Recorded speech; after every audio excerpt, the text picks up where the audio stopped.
jami'il musannifil wa mu'allifil kitab khususan ila musannif hadal kitab Syekh Abu Hamid Muhammad bin Muhammad Al-Ghazali Al-Fatihah. A'udzu billahi minasyaitonir rajim. Bismillahirrahmanirrahim. Alhamdulillahi rabbil alamin. Ar-Rahmanir Rahim. Maliki yaumiddin. Iyyaka na'budu wa iyyaka nasta'in. Ihdinas siratal mustaqim.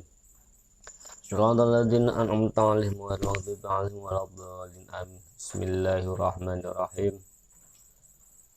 Walinaf kemarin wa innamal musinu ang pastine utawi dat kang agawi bagus wa yu al musin iku Allah taala walinaf radu wala nafridu lan ngira-ngira kita dalika ing mengkono ihsan fima ing dalem wong an amakang aweh nikmat sapa wong alike ing atas sira bijam ikhaza ini klan sekabiane pro gedonge man wa makani lan pro panggonane man minha sangking khazain lita tasyarafa krono arena sarupake sapa man fiha ing dalem khazain kaifa hale kaya apa tasau ngersakake sapa man fa inna kamu ketemen sira iku tadunnu nyono sapa sira anna hada isana ing temen setune ikilah agawe bagus iku minu saking man an amta wa utawi dunnuka iku golatun salah. Ini bahwa sesungguhnya pada sejatinya yang berbuat kebaikan itu adalah Allah Subhanahu wa taala, meskipun Allah dalam berbuat kebaikan itu bisa jadi lewat rekan-rekan kalian, bisa jadi lewat saudara kalian, bisa jadi lewat teman-teman kalian. Jangan disangka, jangan dikira bahwa orang yang memberikan kemudahan pada kalian ini adalah murni orang itu yang berbuat baik kepada kalian, tapi itu adalah hanya perantara yang sejatinya yang berbuat kebaikan itu adalah Allah Subhanahu wa taala. Ini akan dijelaskan bagaimana proses itu terjadi. Sebab kata Imam Ghazali, persangkaan kita bahwa ketika kita dibantu oleh teman kita, kebaikan itu adalah datang dari pribadi teman kita, itu adalah salah. Wahwa utawi tadunuka iku ghaladun salah. Fa inna mongko temen setune kelakuan inama tama setune sempurna apa ihsanuhu kebagusane man bihi kela nafsuhu wa bimalihi lan kelawan bondone man wa bi kudrati lan kawan kuasane man alal mali ngatasi bondo wa bidaiyati lan kelawan ngajak-ngajake man al baisati kang glemake lahu maring ma ala syarfil malik ngatasi ngengoki bondo ilik ka maring sira,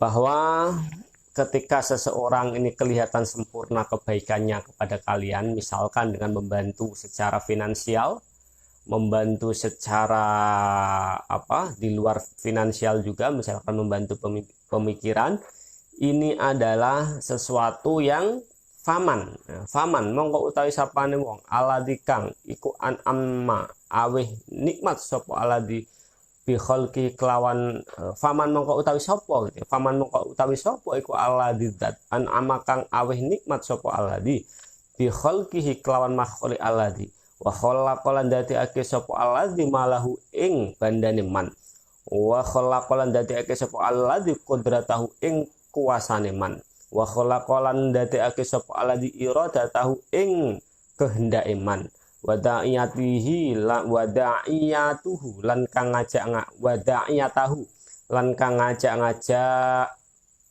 sapa man wa man nah ini jadi ketika engkau menyangka bahwa kebaikan yang dilakukan oleh orang lain kepada kalian, misalkan dengan cara membantu harta, membantu pemikiran, atau membantu misalkan mempermudah kalian dalam melakukan urusan kehidupan, apakah kalian tidak ingat siapa yang memberikan harta kepada teman kalian itu? Ketika misalkan kita dalam keadaan kekurangan, kemudian kita dibantu oleh sekeliling kita, dibantu oleh saudara kita, dibantu oleh teman kita dalam hal finansial. Kalian jangan mengira bahwa kebaikan yang dilakukan oleh teman kalian dengan misalkan membantu lewat finansial itu adalah murni dari kebaikan teman kalian itu. Sekali-kali bukan. Tapi kebaikan itu adalah datangnya dari Allah Subhanahu wa taala. Bagaimana bisa seperti itu? Ya. Ini faman alladzi an'ama bi khalqi. Terus siapa yang memberikan kenikmatan harta kepada teman kalian yang oleh teman kalian diberikan kepada kalian itu? Dari mana teman kalian mendapatkan kenikmatan harta yang bisa membantu kalian itu? Apakah dia memperoleh sendiri? Itu adalah anugerah dari Allah Subhanahu wa taala. Wa khalaqa malahu, dan siapa yang membikin atau siapa yang menciptakan harta yang diamanahkan harta itu kepada kalian? Jadi sebenarnya teman kalian ini hanya dititipi oleh Tuhan, dititipi harta oleh Tuhan, yang oleh Tuhan disuruh mentasarufkan sesuai dengan aturan-aturan Tuhan, yaitu termasuk membantu kepada orang-orang yang perlu bantuan. Apalagi musim sekarang, misalkan sangat-sangat kita lihat banyak sekali saudara-saudara kita yang kesulitan, misalkan dari sisi ekonomi ataupun dari sisi mental, dari sisi psikologis. Kalau sekarang ini tentu adalah lahan yang sangat indah bagi kita yang kebetulan oleh Allah dikasih amanah misalkan harta. Ini adalah waktu yang sangat penting bagi kita untuk menyerahkan amanah-amanah dari Allah berupa harta itu kepada saudara-saudara kita yang membutuhkan. Tentu ini adalah kesempatan yang dikasih Allah kepada hambanya. Sebab jika seseorang sudah tidak ada yang memerlukan bantuan, kepada siapa kita menyalurkan bantuan tersebut? Ketika masih ada orang yang masih membutuhkan bantuan kita, itu adalah peluang dari Allah kepada kita agar kita punya kesempatan untuk memperbanyak pahala. Kalau Allah sudah menutup kesempatan itu, misalkan sedunia orang makmur semua, sedunia tidak ada satupun misalkan orang yang membutuhkan bantuan harta, kepada siapa kita harus sedekah? Sudah tidak ada pintunya. Ini yang jarang kita sadari. Jadi sekarang banyak sekali pintu-pintu kebaikan Allah. Di antaranya adalah lewat saudara-saudara kita yang membutuhkan. Kita dikasih pintu oleh Allah untuk menyalurkan kebaikan itu kepada saudara-saudara kita yang mana harta yang ada di samping kita itu adalah murni harta titipan dari Allah. Jangan disangka harta itu adalah harta murni milik kita. Itu adalah tentu anugerah Allah, titipan Allah. Sebab jika harta itu usaha dari kita, tentu orang di luar kita yang berusaha juga akan mendapatkan seperti kita. Tapi buktinya tidak. Ada orang yang bekerja 24 jam, tapi hartanya juga segitu-gitunya, tidak nambah-nambah. Ada orang yang tidak kerja, hartanya datang dengan sendirinya. Itu adalah sedikit bukti bahwa harta yang ada di sisi kita itu bukanlah hasil daripada keringat kita, bukan dari jerih payah kita, bukan, tapi itu murni pemberian Tuhan yang mungkin oleh Tuhan diatur sesuai dengan sunatullahnya, dengan hukum alam Allah, bahwa perolehan harta itu dibarengi dengan ikhtiar hambanya. Ketika kita ikhtiar, maka Tuhan menurunkan rizkinya berbarengan dengan ikhtiarnya hamba tersebut. Sebab apa? Sebab tidak semua ikhtiar ini akan mendapatkan harta jika ikhtiarnya adalah ikhtiar harta. Tidak semua. Tidak semua orang yang misalkan jualan, kita lihat saja lah, orang jualan buah misalkan. Ada yang kaya, ada yang tidak. Kenapa harusnya kalau memang berkat kerja kerasnya, semua orang yang berjualan buah harusnya kekayaannya ya sama-sama dagang buahnya. Harusnya perkembangannya sama, pertumbuhannya sama. Tapi kan buktinya enggak. Ada yang pertumbuhannya cepat, ada yang jalan di tempat, atau bahkan ada yang gulung tikar. Nah, itu menunjukkan semua itu adalah aturan dari Allah. Semua itu anugerah. Ada yang oleh Allah diberi perkembangan yang cepat. Ada yang oleh Allah diberi melambat. Ada yang oleh Allah bahkan tidak dikasih perkembangan sama sekali. Itu adalah sama-sama lahan. Bagi yang kurang, yang tidak diberi perkembangan oleh Allah itu adalah salah satu peluang untuk selalu ikhtiar yang lebih keras lagi. Sebab bagaimanapun ikhtiar yang lebih keras dalam mencari misalkan nafkah wajib untuk istrinya atau kepada keluarganya, pencarian nafkah yang semakin sulit tentu pahalanya juga semakin besar. Orang yang diberi kemudahan oleh Allah dalam pencarian rezekinya, juga Allah memberikan peluang kepada orang itu untuk mendapat pahala besar, yaitu dengan cara memberikan atau mendermakan kelebihan harta tadi kepada yang kekurangan tadi. Sementara yang kekurangan diberi kesempatan oleh Allah untuk bekerja keras. Kita yakin bahwa kerja keras kita ini akan mendapatkan pahala yang lebih besar. Sebab dalam pencarian harta atau dalam pencarian nafkah kita kepada istri itu adalah sebuah kewajiban. Ketika kita semakin mengeluarkan tenaga dengan keikhlasan, tentu pahalanya akan lebih besar daripada orang yang tidak mengeluarkan tenaga. Tentu secara pahala akan banyak orang yang mengeluarkan banyak tenaga. Jadi Allah sama-sama memberi peluang untuk berbuat kebaikan, cuma dengan jalan yang berbeda. Bagi yang kekurangan, jalannya adalah dengan cara orang ini berdoa sungguh-sungguh. Ud'uni astajib lakum. Jadi berdoa itu adalah sebuah perintah dari Allah. Karena perintah dari Allah, tentu berdoa ini adalah mendapatkan pahala. Jadi yang kekurangan berdoa sungguh-sungguh dibarengi dengan ikhtiar yang maksimal, yang kerja keras. Seharian misalkan nunggu tokonya. Seharian misalkan berjibaku di sawah. Kalau kita logika, pasti orang yang berjibaku di sawah dengan begitu mengeluarkan tenaga yang luar biasa. Saya yakini itu pahalanya luar biasa dibanding kita yang hanya nongkrong, misalkan nongkrong dapat uang. Saya yakin dan meyakini seyakin-yakinnya orang yang di sawah itu pahalanya lebih besar karena dia lebih mengeluarkan tenaga, lebih sengsara. Artinya lebih mengeluarkan banyak tenaga. Ini tentunya kalau ikhlas akan mendapatkan pahala yang lebih besar daripada yang kita hanya nongkrong saja terus dapat uang. Makanya tadi Allah memberikan peluang yang berbeda-beda. Peluang bagi yang kekurangan adalah dengan kerja keras. Yang dengan kerja keras insya Allah pahalanya juga lebih keras, lebih besar. Sementara yang oleh Allah diberi kemudahan dalam mendapatkan rezekinya, maka peluang untuk berbuat kebaikannya adalah dengan cara mendermakan hartanya tersebut kepada orang yang membutuhkan. Jadi kita sama-sama Allah memberikan peluang kepada kita untuk memberikan yang terbaik kepada Allah Subhanahu wa taala dengan berlomba-lomba mendapatkan ridho Allah dengan mengharapkan pahala-pahala darinya lewat jalan yang berbeda-beda yang harus kita ketahui atau yang harus kita sadari peluang-peluang tersebut. Jadi kebaikan tersebut semuanya adalah datangnya dari Allah.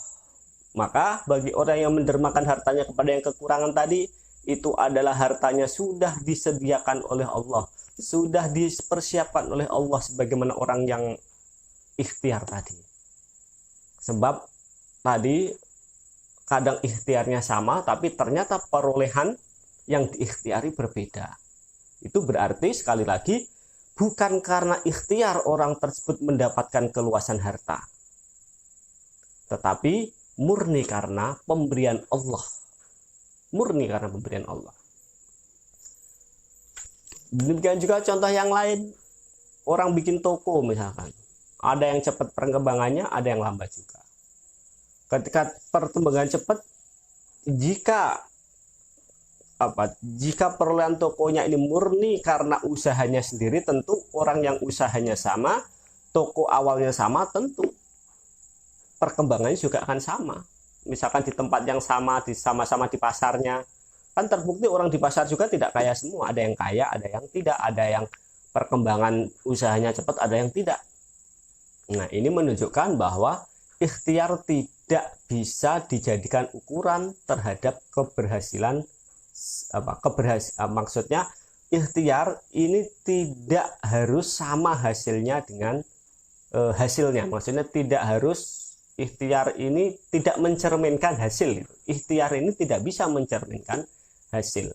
Ikhtiar adalah kewajiban manusia kepada Tuhannya, sementara hasil itu murni daripada hak prerogatif Allah Subhanahu wa ta'ala. Maka ketika orang yang diberi kelebihan harta misalkan, ini tidak bisa dan tidak boleh untuk menyombongkan dirinya, wah ikhtiar saya berhasil misalkan karena saya berhasil mendapatkan kekayaan. Tidak boleh mengklaim seperti itu, karena seperti tadi bahwa ikhtiar itu adalah jalan yang disuruh Allah kepada hambanya, tetapi untuk hasil Tuhanlah yang sepenuhnya menentukan.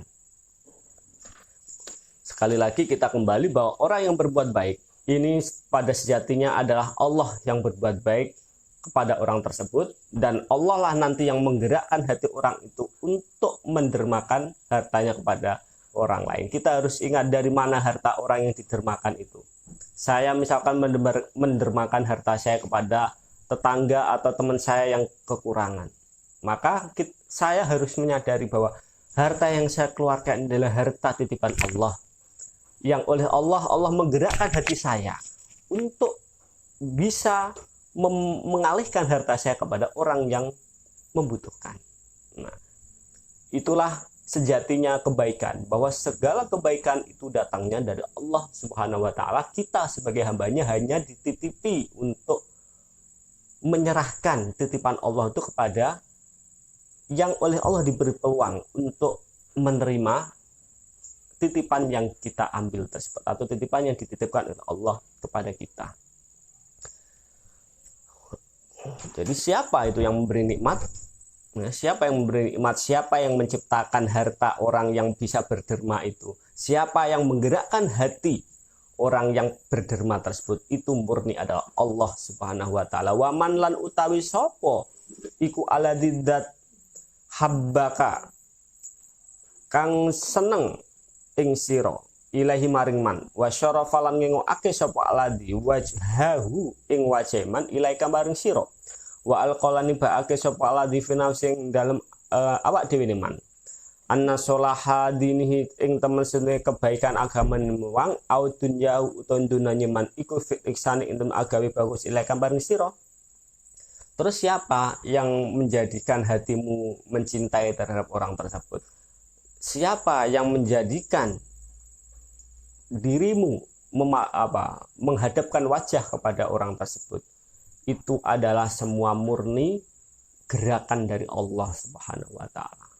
Semua murni, bahwa Allah lah yang menggerakkan total segala yang ada di dunia maupun di alam semesta ini. Kita bergerak apapun itu adalah atas dasar kehendak Allah Subhanahu wa ta'ala.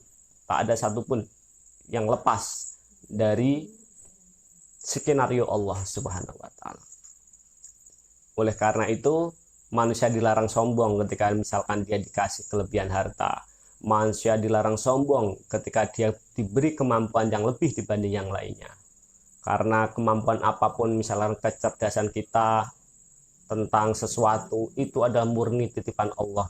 Jangan pernah menyangka bahwa kecerdasan yang menempel pada kita itu adalah kecerdasan hasil daripada ikhtiar kita. Maka salah besar bagi orang yang ketika dikasih kesempatan untuk lebih dari yang lainnya dalam hal pemikirannya, dalam hal agamanya misalkan, ini sudah tidak pantas sebenarnya untuk membanggakan diri, menyombongkan diri, memamerkan diri terhadap kemampuan-kemampuannya, atau bahkan pengen dilihat sebagai orang yang lebih pintar daripada yang lainnya, atau dia pengen dilihat orang yang lebih kaya daripada yang lainnya. Ini sangat salah besar sekali, karena itu semua hanyalah titipan yang Allah berikan kepada hambanya untuk disyukuri. Bagaimana cara mensyukurinya? Bagi orang berilmu, mensyukurinya adalah dengan cara menyebarkan ilmu tersebut, tapi dengan disertai rasa yang tawadhu. Jangan sampai kita tertempeli rasa-rasa takabur, rasa ujub bahwa kitalah yang paling pintar, orang lain di bawah kita kepintarannya misalkan. Cukup bagi kita adalah untuk menyebarkan ilmu, jangan kitmanul ilmi, jangan menyembunyikan ilmu. Silahkan disebarkan, tapi dengan rasa tawadhu, dengan rasa tidak menyombongkan diri, tidak dengan rasa bahwa dirinya adalah paling hebat di antara yang lainnya, tidak dengan rasa bahwa kita boleh berbangga-bangga dengan ilmu yang kita miliki, tidak boleh berbangga-bangga dengan kekayaan yang kita miliki. Sekali lagi, itu bukanlah milik kita, itu adalah titipan dari Allah Subhanahu wa taala yang harus kita pergunakan sesuai dengan petunjuknya. Jika kita menggunakan tidak sesuai dengan petunjuknya, tentu pertanggungjawabannya nanti akan berat, dan itu akan merusak daripada amal kita sendiri. Sebagaimana kalau kita memakai radio misalkan, sebagaimana yang contoh yang dikemukakan oleh Profesor Quraish Shihab dalam buku Membumikan Al-Quran itu, beliau mencontohkan ibarat amanah kepada manusia. Jika tidak dilakukan sesuai dengan petunjuknya, maka itu akan menjadi rusak. Sebagaimana rusaknya misalkan kita memakai mobil tapi tidak sesuai, ya. Kita memakai mobil tapi kita memakainya tidak sesuai dengan petunjuk dari pabriknya. Tentu mobil itu kita tidak akan menemukan kenyamanan dari mobil itu, tapi yang terjadi akan mempercepat rusaknya mobil itu, karena mobil itu sudah ada prosedur petunjuk pemakaian, sementara kita tidak. Misalkan persneling 1 untuk maju, kita pengen maju malah persneling 5 misalkan, langsung persneling 5, maka ini akan mempercepat rusaknya mobil tersebut karena tidak sesuai dengan petunjuk. Demikian juga amanah yang kita emban dari Tuhan. Jika tidak kita pakai, jika pemakaian kita tidak sesuai dengan petunjuk dari Tuhan, tentu itu akan merusak. Atau sebagaimana obat yang seseorang dapatkan dari dokter. Karena kita misalkan pengen sembuh cepat, akhirnya kita memakai dosis yang tidak sesuai dengan petunjuk dokter. Harusnya sehari 3 kali, kita memakainya sehari 7 kali, atau sehari cuma diminum 1 kali. Tentu pemakaian dosis yang tidak sesuai dengan petunjuk yang ahli ini akan merusakkan atau bahkan akan membahayakan terhadap tubuh kita. Demikian juga tadi amanah dari Tuhan, jika tidak kita tasarufkan sesuai dengan apa yang ditunjukkan oleh Tuhan, yaitu syariat-syariatnya, tentu kita akan menjadi rusak. Amal kita akan menjadi rusak karena amal kita tidak sesuai dengan prosedur petunjukan, tidak sesuai dengan petunjuk yang digariskan oleh pabriknya, yaitu Allah Subhanahu wa ta'ala. Sekali lagi kita harus menyadari bahwa semua itu adalah amanah, apakah itu anak, apakah itu harta, apakah itu kedudukan, apakah itu kecerdasan, itu semua adalah amanah. Tentu kalau kita menjalankan amanah itu dengan rasa tanggung jawab dari Allah Subhanahu wa ta'ala, kita tidak akan pernah melenceng dari petunjuknya. Yang mendapatkan kedudukan, jika ingat bahwa itu amanah dari Allah, tentu dia akan menjalankan amanah itu sesuai dengan prosedur dan petunjuk dari Allah. Misalkan tidak boleh mencuri, tidak boleh korupsi, atau dalam mendapatkan kedudukan didapatkan dengan cara-cara yang benar. Ini pasti kalau mereka yang mendapatkannya dengan cara-cara di luar prosedur syarak, tentu sudah dipastikan itu dalam meraihnya bukan karena pengabdian kepada Allah Subhanahu wa ta'ala. Berarti itu karena hawa nafsunya. Demikian juga misalkan seseorang yang selain itu, misalkan dalam hal pengen meraih harta, jika dia ikhtiar mendapatkan hartanya ini murni karena Allah Ta'ala, karena di dunia ini memang mau tidak mau kita harus punya harta, karena kita punya keluarga dan mencari harta untuk menghidupi keluarga itu adalah kewajiban, maka mau tidak mau kita harus mencari harta, dan mencari harta ini mendapatkan pahala. Nah, kalau kita sudah tahu bahwa mendapatkan harta, ikhtiar untuk mendapatkan harta ini akan mendapatkan pahala, tentu dalam ikhtiar kita untuk mendapatkan pahala ini akan mengikuti terhadap petunjuk-petunjuk dari Allah Subhanahu wa ta'ala.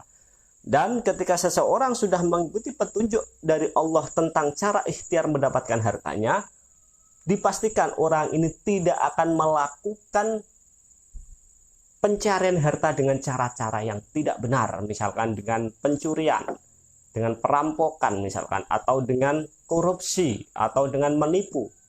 Ketika kita dalam mencari harta itu lewat cara menipu, korupsi, menyuap, kemudian apalagi pokoknya cara-cara seperti itu, dipastikan dia lupa kepada Allah Subhanahu wa taala dan dia tidak mengikuti petunjuk bagaimana cara yang benar dalam mendapatkan nafkah tadi, cara yang benar dalam mendapatkan harta yang sah di hadapan Allah. Dan itu dipastikan pencariannya itu bukan karena Allah Ta'ala, tapi pencarian kekayaannya itu murni karena menuruti nafsunya. Meraih kekuasaan dengan cara-cara yang tidak dibenarkan oleh Tuhan berarti jelas itu juga sama menuruti ambisinya, ambisi pribadi, bukan karena Allah Subhanahu wa Ta'ala. Jadi cirinya mudah. Apakah orang itu bekerja karena Allah? Apakah orang ini meraih kekuasaan karena Allah? Apakah orang ini misalkan menyebarkan ilmunya karena Allah? Ini bisa kita lihat dari caranya dia mentasarufkan titipan-titipan Allah tersebut, atau cara dia dalam memperoleh anugerah-anugerah dari Allah Subhanahu wa Ta'ala. Tentu dia akan menjauhkan diri jika memang dia ikhlas karena Allah, murni mendapatkan pahala dari Allah. Tentu dia akan menjaga dari hal-hal yang tidak diperbolehkan oleh Allah Subhanahu wa Ta'ala. Pengen terkenal misalnya tidak dengan cara-cara merendahkan yang lainnya, tidak dengan cara-cara melecehkan kepada yang lainnya.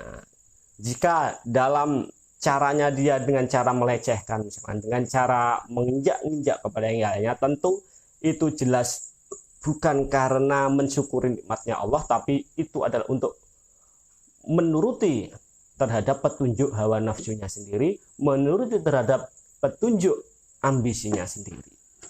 Nah, ini adalah sesuatu yang harus kita sadari.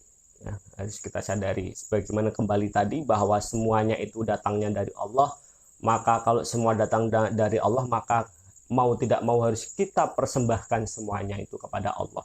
Dan Allah tidak akan menerima persembahan yang tidak sesuai dengan petunjuknya. Pasti tidak akan diterima jika kita mempersembahkan kepada Allah, tapi yang kita persembahkan itu adalah tidak sesuai dengan jalan yang ditunjukkan oleh Allah berupa syariat-syariatnya.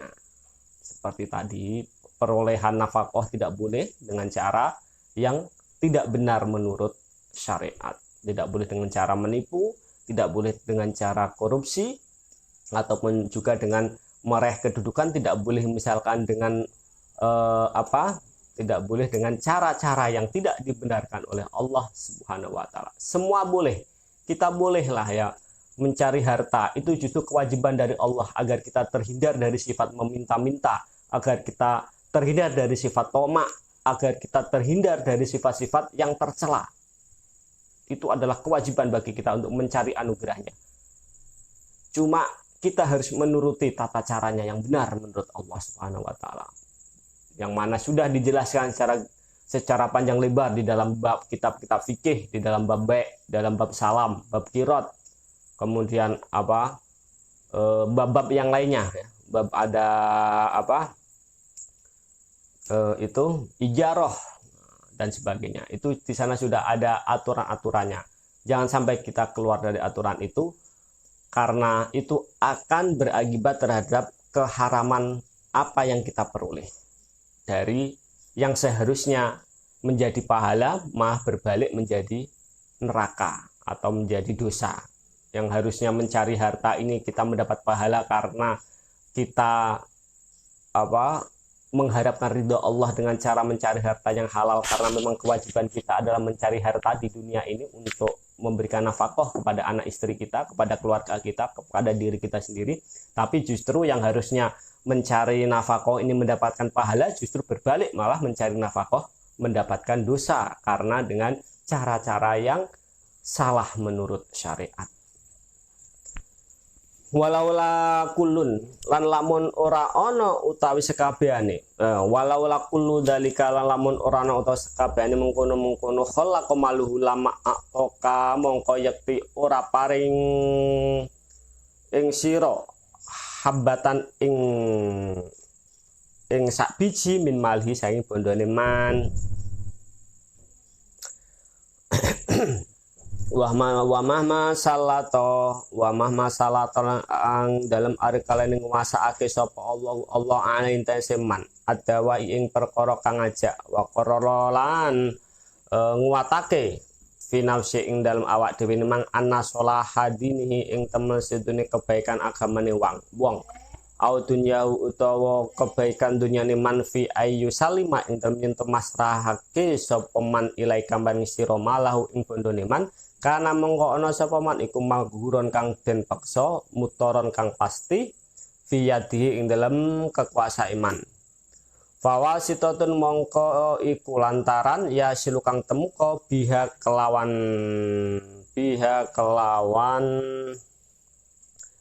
wasitoh opo isanullahi kebaguasane Allah ilaika maring sira.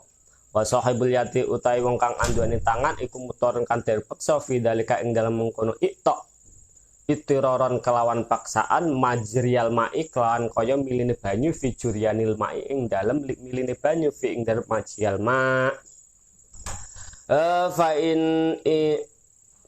fa ini takot tahu lamun tekotake sira ing man musinan ing gawe bagus au syakar tahu utawa syukur au syakar tahu utawa syukur sapa sira ing man min haitsu huwa sang sekirane utawi man binafsi klan awak dhewe memang iku musin kang gawe bagus la min haitsu ora saking sekirane huwa utawi man iku wasitatun kan lantaran kunta mongko ana sapa sira jahilan iku kang bodho bi hakikatil amri kalan sejatine perkara. Jadi ketika kalian dibantu oleh teman kalian kemudian kalian berterima kasihnya adalah berterima kasih kepada orang itu sendiri tanpa menyertakan sedikit pun berterima kasih kepada Allah, maka ini adalah sebuah kebodohan orang tersebut terhadap perkara yang sebenarnya. Makanya oleh Allah orang ketika mendapatkan nikmat, baik nikmat secara langsung dari Allah ataupun nikmat yang dari Allah lewat makhluknya, ini disuruh membaca Alhamdulillah. Artinya segala puji bagi Allah. Berarti kalau segala puji bagi Allah, nikmat itu adalah datangnya dari Allah, tapi mungkin lewat makhluknya, lewat teman kita, lewat orang tua kita, lewat saudara kita, ataupun lewat orang-orang di sekeliling kita. Nah, itu menunjukkan bahwa nikmat, sekali lagi nikmat yang sampai kepada kita, yang datangnya dari Allah, itu bisa dua jalur. Bisa langsung dari Allah, bisa lewat perantara orang di sekeliling kita tadi. Sebagaimana keterangan tadi bahwa orang di sekeliling kita yang membantu kita itu mendapatkan nikmatnya juga dari Allah. Ya, itu nikmatnya dari Allah. Yang oleh Allah orang itu digerakkan hatinya untuk berbuat baik kepada kita misalnya. Nah, berarti syukur kita di samping kepada manusia yang sudah menjadi jalan untuk berbuat kebaikan kepada kita, tentunya kita juga harus bersyukur kepada Allah dengan dengan ucapan Alhamdulillah, segala puji bagi Allah. Sebenarnya kita mengakui kalau itu dari Allah, cuma kita tidak sadar terkadang. Kita hanya berterima kasih, kita dikasih uang orang 1 miliar misalkan. Kita tuh langsung biasanya ya lupa Allah. Kita terima kasihnya kepada orang yang memberi itu. Padahal orang itu adalah yang digerakkan hatinya oleh Allah untuk memberikan kita, yaitu uang 1 miliar tadi. Berarti orang tadi hatinya digerakkan oleh Allah untuk berbuat baik kepada kita. Nah, inilah hakikat sejati bahwa siapapun yang berbuat baik itu sejatinya yang berbuat baik adalah Allah Subhanahu wa Ta'ala. Makanya dalam judul saya kemarin, judulnya adalah kebaikan itu semua datangnya dari Allah Subhanahu wa Ta'ala, sementara makhluknya ini hanya dipakai perantara saja. Kenapa seperti ini? Supaya kita bisa saling berbagi kebaikan. Itu adalah maha baiknya Allah yang memberi peluang yang sama kepada semua makhluknya untuk saling memperoleh pahala. Sebagaimana dari awal tadi. Yang diberi kelebihan harta, Allah memberikan peluang orang itu untuk mendapatkan pahala dengan memberikan sebagian hartanya kepada yang kekurangan. Sementara yang kekurangan juga sama. Allah memberikan peluang yang sama kepada orang yang mempunyai harta, mempunyai peluang yang sama bagi orang yang kekurangan untuk mendapatkan pahala. Apa peluang orang yang kekurangan ini dalam meroleh pahala yang besar adalah dengan cara ikhtiar yang gigih. Sebagaimana tadi keyakinan saya, Orang yang mencangkul dari jam 7 misalkan di sawah sampai jam 12, ini tentu pahalanya luar biasa besarnya. Jika dia dalam mencangkul, dalam bekerja itu tulus lillahi ta'ala. Tulus untuk mencari ridho Allah Ta'ala, bahwa saya cangkul ini adalah niatnya ikhtiar untuk mendapatkan rezeki yang halal. Saya mencangkul ini niat saya supaya saya bisa memberikan nafkah kepada istri saya, kepada keluarga saya dengan cara yang halal, dan saya tidak mau untuk meminta-minta. Saya tidak mau untuk mendapatkan harta lewat mencuri. Saya tidak mau mendapatkan harta lewat merampok. Saya tidak mau mendapatkan harta lewat korupsi. Saya tidak mau mendapatkan harta lewat menipu. Jika niat orang yang bekerja yang seperti ini adalah demikian adanya, tentu pahala orang yang mencangkul ini jauh lebih besar daripada orang yang tidak mengeluarkan tenaga, misalkan hanya kongko saja, tapi uangnya datang. Nah, ini tentu secara pahala keyakinan saya tetap besar pahalanya orang yang mencangkul seharian tadi, karena dia mengeluarkan kesusah payahan yang luar biasa. Nah, makanya ini Allah memberikan peluang yang sama. Lah, orang yang kongko kemudian mendapatkan harta tadi, dia juga punya kesempatan untuk mendapatkan pahala dengan menyisihkan hartanya tadi kepada orang yang kekurangan. Jadi semuanya dikasih peluang yang sama oleh Allah. Bagaimana kita cerdas menyikapinya saja. Bagaimana makhluknya bisa cerdas untuk menyikapi peluang-peluang yang oleh Allah diberikan dalam kapasitas yang sama semuanya. Oleh karena itu, sekali lagi dari awal, kita tidak boleh menyombongkan diri dengan banyaknya harta. Kita tidak boleh menyombongkan diri dengan banyaknya ilmu. Kita tidak boleh menyombongkan diri dengan tingginya kedudukan kita. Karena semua itu adalah titipan dari Allah. Demikian pula orang yang kekurangan, jangan berkecil hati, jangan minder. Justru kita oleh Allah diberi, misalkan kekurangan ini adalah untuk berdoa lebih keras lagi, untuk ikhtiar yang lebih keras lagi. Kalau kita menyadari ini semua, tentu seharusnya tidak ada gap antara yang kaya dan yang miskin. Harusnya tidak ada gap, harus saling menyayangi. Saling menyayangi, bahwa yang si kaya harus menyayangi yang si miskin. Karena apa? Karena dengan adanya si miskin itu, si kaya mendapatkan peluang untuk mendapatkan pahala dengan menyisihkan hartanya. Ini yang harus disadari. Tidak malah kekayaan dibangga-banggakan, tapi justru malah dan bahkan menyombongkan diri di depan orang yang kekurangan. Mereka tidak sadar bahwa itu adalah skenario Allah untuk diberi peluang saling bisa memberikan manfaat di antara satu dan yang lainnya. Bisa jadi yang orang kekurangan dijadikan untuk bisa membantu terhadap keberlangsungan adanya orang kaya tadi. Tanpa orang yang kekurangan, tidak mungkin orang kaya misalkan bisa dibantu dalam karyawan saja. Karyawan itu karena dia kekurangan akhirnya membantu orang yang punya perusahaan misalkan. Tanpa karyawan, perusahaan juga akan hancur. Nah, ini harusnya saling menguntungkan yang seperti ini. Saling menguntungkan, tidak saling saling melecehkan atau bahkan saling mendolimi. Nah, ini yang sebenarnya tidak kita sadari.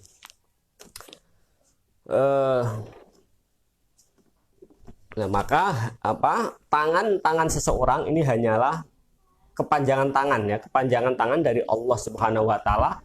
Allah berbuat baik kepada orang tersebut, kemudian orang tersebut diberi peluang oleh Allah untuk berbuat baik kepada yang lainnya. Jika kebaikan Allah hanya terhenti pada orang tersebut, berarti orang tersebut salah dalam menerjemahkan petunjuk dari Allah Subhanahu wa taala untuk kebaikan Allah diteruskan kepada yang lainnya, ya. Untuk kebaikan Allah diteruskan kepada yang lainnya. Maka dalam itu kan dalam Al-Qur'an yang lain kan, barang siapa yang berbuat baik sejatinya dia adalah berbuat baik kepada dirinya sendiri. Sama seperti tadi, ketika kita berbuat baik kepada orang lain, memberikan harta kita kepada orang lain, sejatinya kita itu berbuat baik kepada diri sendiri.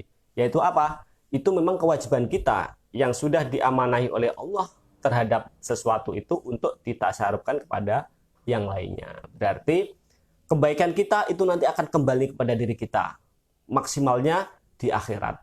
Maka nanti dalam keterangan selanjutnya dijelaskan, tidak ada kebaikan orang yang sia-sia, tidak ada kebaikan orang yang tidak ada balasannya. Sebab apa? Sebab orang yang berbuat baik ini pasti ada tujuannya. Orang berbuat baik, orang memberi harta pasti ada tujuannya. Orang ikhlas pun itu ada tujuannya sebenarnya. Ada, kecuali kalau memang orangnya benar-benar. Tapi semua pasti ada tujuannya. Tidak mungkin ada orang membuang uang 1 triliun di laut. Itu kan membuang uang 1 triliun itu apa gunanya? Kan nggak ada. Tidak mungkin. Beda dengan orang yang memberikan hartanya 1 triliun kepada saya misalkan. Pasti orang itu ada tujuannya kepada saya. Tujuannya apa? Minimal. Tujuan orang itu memberikan saya uang 1 triliun, minimal tujuannya orang itu adalah mengharapkan pahala dari Allah Subhanahu wa Ta'ala. Minimal begitu. Belum lagi mungkin tujuan lainnya, misalkan dia supaya saya pilih jadi presiden, misalnya, makanya saya dikasih uang 1 triliun. Bisa jadi orang ini pengen saya lindungi misalkan. Bisa jadi. Tapi minimal orang berbuat baik kepada orang lain ini ada tujuannya. Minimal tujuannya adalah mengharapkan pahala nanti di akhirat. Maka tidak ada satupun orang yang berbuat baik ini kok tidak ada tujuannya. Pasti ada tujuannya. Ya contohnya tadi, tidak mungkin seseorang membuang cuma-cuma uangnya 1 triliun ke laut. Itu kan nggak ada tujuannya. Tujuannya apa coba? Orang membuang uang 1 triliun ke laut kan nggak ada tujuannya.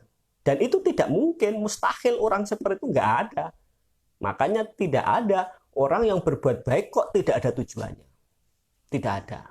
Semua orang yang berbuat baik pasti ada tujuannya. Minimal tujuannya adalah untuk mendapatkan pahala kelak di akhirat. Nah, ini berarti sesuai dengan petunjuk kebaikan yang Allah berikan kepada hambanya. Oleh karena itu, kita sebagai hambanya, mau tidak mau, kita harus menyerahkan diri sepasrah-pasrahnya kepada Allah dengan cara memakai apapun anugerah yang Allah titipkan kepada kita dengan sesuai petunjuk-petunjuk yang sudah diberikan oleh Allah Subhanahu wa Ta'ala. Kalau kita diberi kelebihan dalam hal pengetahuan ilmu, ya kita sedekah dengan cara memberikan ilmu itu kepada yang membutuhkan. Dengan syarat tadi, dengan penuh tawadhu, tidak dengan penuh kesombongan dan merasa lebih ngerti daripada yang lainnya, atau bahkan mungkin dipakai berbangga-banggaan bahwa saya ilmunya lebih tinggi daripada yang lainnya. Siapapun yang berdebat dengan saya pasti kalah misalkan. Apalagi dibantu dengan teman-temannya menciarkan kesombongannya. Nah, ini semuanya akan kecipratan terhadap dosa tersebut. Jika kita dikasih kelebihan harta, juga jangan sekali-kali dengan merendahkan orang yang kekurangan di samping kita. Tapi justru kita harus berbagi kasih sayangnya. Itu semua adalah peluang bagi kita untuk saling mendapatkan pahala yang sudah disediakan oleh Allah Subhanahu wa Ta'ala. Demikian juga ketika Allah memberikan kita kedudukan di hadapan sesama, kita harus memaksimalkan, bersyukur, dan mempergunakan sesuai dengan petunjuk-petunjuk Allah. Silahkan mengabdi kepada masyarakat dengan pengabdian yang sebaik-baiknya. Minimal kita berusaha untuk tidak menyakiti rakyat kita. Minimal kita berusaha untuk menjalankan misalkan anggaran itu dengan yang seadil-adilnya. Tidak pilih kasih. Nah, ini adalah salah satu bentuk syukur kita terhadap anugerah yang diberikan Allah kepada kita semua, yang kelak nanti akan memperingan tanggung jawab kita ketika kita dimintai pertanggungjawaban kelak di akhirat. Nah, ini masih tentang kebaikan, ya, bahwa kebaikan itu datangnya dari Allah. Siapapun itu nanti yang berbuat kebaikan, semua itu adalah datangnya dari Allah, dan untuk kita pergunakan sesuai dengan aturan pakai. Kita pakai sesuai dengan petunjuk-petunjuk yang sudah jelas oleh Allah, dijelaskan di dalam aturan-aturan Al-Quran, hadis yang dijelaskan oleh para ulama-ulama kita. Insya Allah besok kita untuk puasanya kita kita akhiri maksudnya, karena puasa sudah beres dan insya Allah nanti kembali ke habitat dunia offline. Untuk online-nya insya Allah besok kita terakhir. Semoga saja ada usia panjang dan suatu saat bisa online lagi untuk kita berbagi ilmu, dan apabila ada kesalahan ya silahkan untuk dikoreksi. Dan karena saya juga sangat membutuhkan koreksi, sama saya juga masih belajar, jadi saya butuh koreksi dari siapapun yang melihat saya belajar ngaji ini. Jadi jangan dianggap saya sudah bisa, tidak. Ini juga dalam rangka belajar supaya membiasakan ngaji yang lama dulu. Ngaji Ihya ini saya 3 tahun 3 tahun baru khatam, maksudnya dulu ke Kiai Haji Ma'ruf Zainuddin Lirboyo, dan sudah lama sekali, kalau nggak salah sekitar tahun 2003 saya mengaji kitab ini. 2003 atau 2004 seingat saya, 2003 sampai 2006. Alhamdulillah 4 jilid ini tamat, dan lama sekali tidak buka. Makanya ini saya mencoba untuk mengingat-ingat kembali apa yang sudah saya ngaji kepada beliau itu. Dan kemudian alhamdulillah waktu khatamannya saya ngaji 2 sebenarnya, ngaji Ihya itu ke Kiai Haji Ma'ruf Zainuddin, yang sekarang beliau mempunyai pesantren Arisalah Lirboyo itu, di kompleks itu, tapi unit. Terus yang kedua juga pernah ikut kepada almarhum Kiai Haji Idris Marzuki. Bahkan waktu khataman alhamdulillah diajak keliling-keliling. Kalau nggak salah waktu itu ada berapa puluh mobil diajak keliling-keliling untuk ziarah ke sanatnya Ihya Ulumuddin di sekitar pantai selatan. Waktu itu ke Syekh Hasan Al-Basari di Ponorogo kalau nggak salah. Terus ada yang makomnya di atas gunung, dan ketika selesai ziarah itu jalannya mundur, bahkan itu pakai tangga. Pak ingat waktu itu ke makomnya itu pakai senter karena tidak boleh memakai lampu-lampuan yang lainnya gitu. Ada di situ ada semacam guide-nya itu, ada guide-nya di situ. Itu alhamdulillah dulu inilah, karena ingat perjuangan ngajinya seperti itu, maka lama sekali, terus terang lama tidak saya buka kitab ini. Maka kemarin punya keinginan untuk membukanya. Kebetulan memang saya suka terhadap bab-bab tentang mahabbah kayak gini, saya dari dulu suka, sehingga saya terus terang suka bikin puisi cinta kayak gitu. Nah ini pengen saya coba kembali membuka-buka, semoga saja ada manfaatnya. Dan insya Allah besok ini terakhiran, jadi cuma sampai sebab kedua tentang keniscayaan cinta manusia kepada Tuhan. Sebenarnya ada 5 ya, kemarin itu ada 5.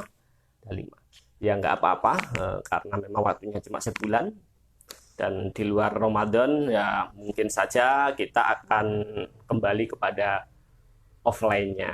Wallahu alam bisawab. Ila hadrat Mustafa Muhammad sallallahu alaihi wasallam. Al-Fatihah. A'udzu billahi minasyaitonir rajim. Bismillahirrahmanirrahim. Alhamdulillahirabbil alamin. Arrahmanirrahim. Yang na'budu wa iyyaka nasta'in. Ihdinas siratal mustaqim. Siratal ladzina an'amta 'alaihim ghairil maghdubi 'alaihim waladdallin.